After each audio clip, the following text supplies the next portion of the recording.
juga punya masih kalah dengan yang ketiga, sehat akalnya.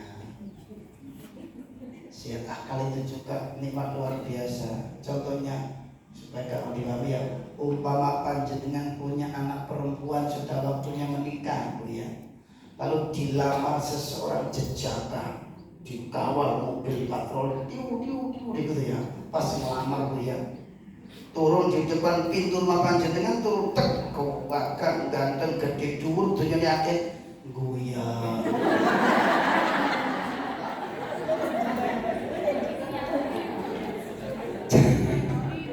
Calon mertua itu gak bohong. Ya Allah, gantengnya oleh, dunyane akeh, gede dhuwur putih ganteng, tapi kok guyang-guyung.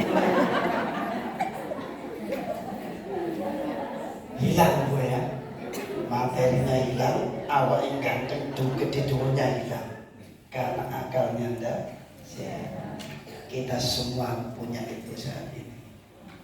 Namun materi, sehat jasmani, sehat akal masih kalah dengan yang terakhir ini, nikmat iman. Dengan nikmat iman inilah semua yang kita punya tadi itu akan ada derajatnya di hadapan Allah. Semuanya dikendalikan dengan iman. Tapi kalau tiga hal pertama tadi tidak ada iman, wujuduhu ka'adamihi, adanya maupun tidak adanya sami mawon, tidak ada harganya di hadapan Allah Subhanahu wa taala jika tidak ada iman. Nah, itu yang kita miliki. Lah, iman itu para jamaah sekalian dalam Al-Qur'an surat Ali Imran bisa dibuka ayat 91 ya. Iman itu jika ditimbang dengan emas seberat bumi, masih berat iman seseorang jika dibanding dengan emas seberat bumi. Itu Ali Imran ayat 91. Namun banyak orang yang tidak tahu, punya iman gak dirawat, akhirnya pelan-pelan hilang, diganti dengan ngoplos pertama dengan pertali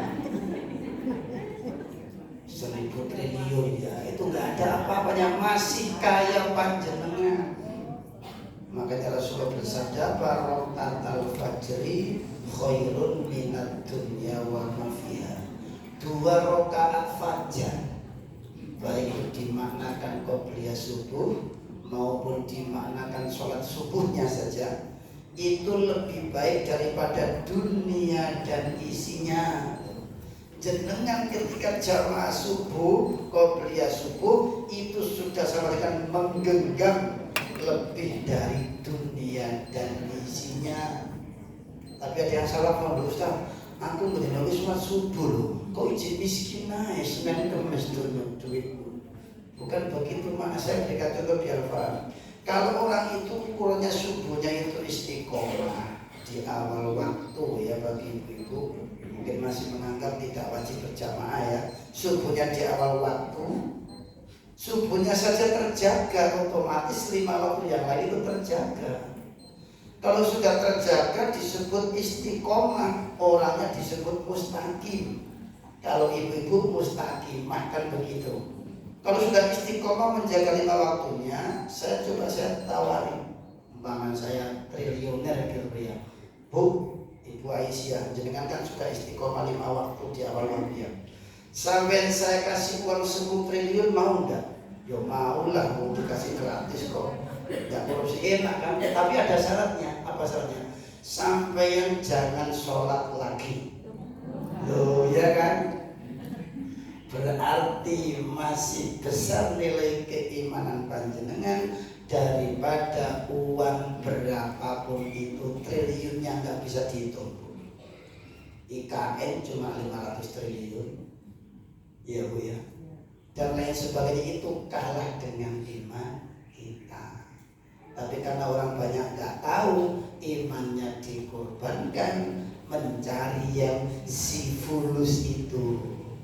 Ma'al fulus kullu syai'in mulus. laisal fulus manfus. Nah, itu kalau hatinya sudah dipenuhi dengan materi dunia itu begitu. Kalau sudah hubud dunia itu pikirannya ma'al fulus, bersama uang, kullu syai'in mulus, segalanya pasti mulus. Laisal fulus, koyo kalau nggak ada uang, manfus, mateng. Itu namanya mandek no urus mati aku padahal biasanya kan itu duit lo gak apa-apa gitu loh, tapi saya akan mati aku gak ikut duit.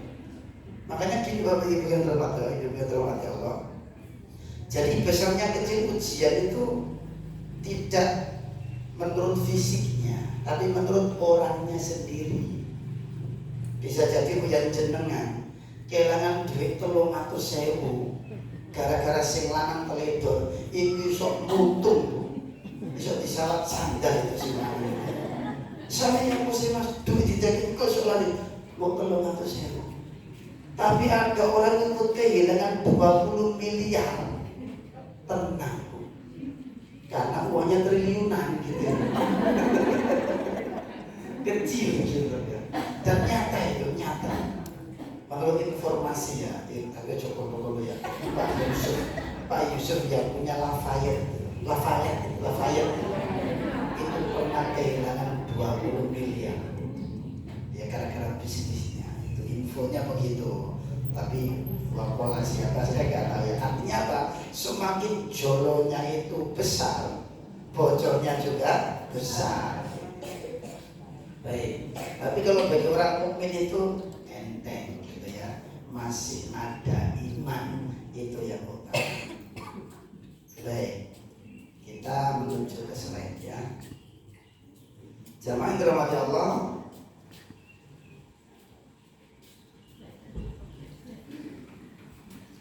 tantangan dan cobaan. Sebenarnya ini satu bahasa cuma kita sering merangkap-rangkap ya, tantangan, cobaan.